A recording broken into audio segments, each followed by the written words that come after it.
ఇది అయితే మేము లవ్‌లోకి వెళ్ళిన పార్ట్ 2 వీడియో మాట. పార్ట్ 1 చూడకపోతే వెళ్లి మన ఛానెల్‌లో చూసేయండి. ఇంక అలా కోడిబ్రోన్ అమ్మవారు చూపించి అందరం ఆటోలో కొండ కిందకైతే బయలుదేరిపోయాం. అలా సాఫీగా కిందకి వచ్చి ఫుడ్ ప్రిపేర్ చేయడానికి పాకని ఎతుకుతున్నాం. ఇక్కడ రేట్స్ మాత్రం గట్టిగానే ఉన్నాయి. అలా 500కి ఒక పాక అయితే తీసుకున్నాం. ఓ పక్క మా లేడీ చాఫ్స్ మా పెద్దక్కగారైతే కర్రీ రెడీ చేస్తున్నారు.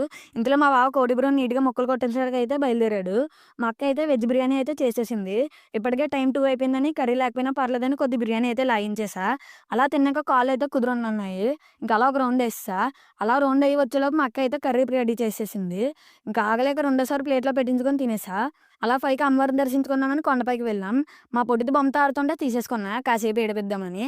అయినా మనం ఏ గుడికి వెళ్ళినా ఇలా రాళ్ళతో ఇల్లు కట్టడం మాత్రం చూస్తాం కదా! అలా రాళ్ళతో ఇల్లు కడితే మనం కూడా ఇల్లు కడతామని ఆచారం మాట. ఇంక అలా అమ్మవారి గుడి అయితే కన్‌స్ట్రక్షన్‌లో అయితే ఉంది. గుడి లోపల మాత్రం చాలా చల్లగుంది. అలా వెళ్ళే కొద్దీ చాలా మెట్లు కూడా ఉన్నాయి. అలా అమ్మని కూడా దర్శించేసుకున్నాం మొత్తానికి.